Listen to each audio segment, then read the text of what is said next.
اس معاملے پر خود ڈار صاحب کو آنا چاہیے، آپ درست فرما رہے ہیں، اور ڈار صاحب کو وضاحت کرنی چاہیے، یہ بہت سنگین معاملہ ہے۔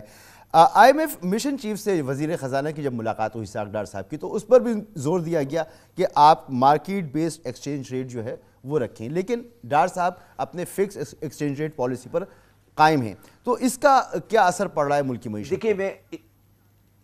دیکھیے میں اس پہ نا ایک بڑی عجیب سی بات کہنا چاہتا ہوں جو میں لوگوں کو سمجھانا چاہتا ہوں۔ دیکھیں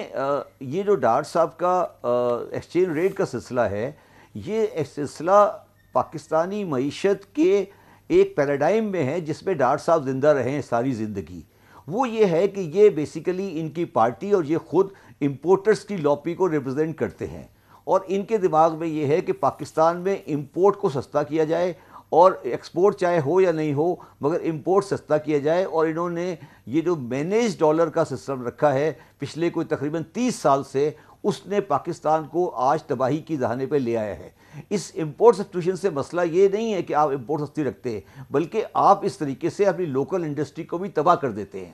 تو اس سسٹم نے جو کہ پی ایم ایل این کی اور ان کی اکنامک پالیسی ہے، اس سے مجھے ہمیشہ اختلاف رہا کہ پاکستان کبھی بھی امپورٹ بیس کنٹری نہیں بن سکتا، اور پاکستان کو ایک انڈسٹریل بیس اور ایکسپورٹ اورینٹڈ کنٹری بننا پڑے گا۔ اب انہوں نے کیا کیا ہے، اس وقت آپ جو ایکسچینج ریٹ کی بات کر رہے ہیں، جو اسٹیٹ بینک کا ریٹ ہے، وہ ایکسچینج ریٹ تھوڑی ہے، وہ تو جب آپ نے امپورٹ کا ایل سی کھولی ہی نہیں ہے تو ایکسچینج ریٹ کیسے موو ہوگا؟ جب بازار میں ڈیمانڈ ہی نہیں ہے، جب بازار میں ڈیمانڈ ہے ہی نہیں تو ڈالر ریٹ کیسے امپروو ہوگا؟ ڈالر ریٹ تو چینج نہیں ہوگا کیونکہ ڈیمانڈ تو ہے ہی نہیں۔ صبح اسٹیٹ بینک والے آتے ہیں اور وہ آنے کے بعد سارے بینکوں کو فون کرتے ہیں کہ جناب آپ نے آج اتنی ایل سی کرنی ہے، اس سے زیادہ کی ایل سی پاس نہیں کرنی۔ تو میں کہنا نہیں چاہتا مگر یہ ہماری اکاؤنٹنگ کے ٹرم میں اس کو ہم ڈیفالٹ بولتے ہیں۔ یہ ڈیفالٹ ہے کہ آپ ایک بینک کو یہ کہہ رہے ہیں کہ آپ بازار سے ڈالر لے کے ایل سی نہیں کھول سکتے، آپ کو ہمارے حساب سے چلنا پڑے گا۔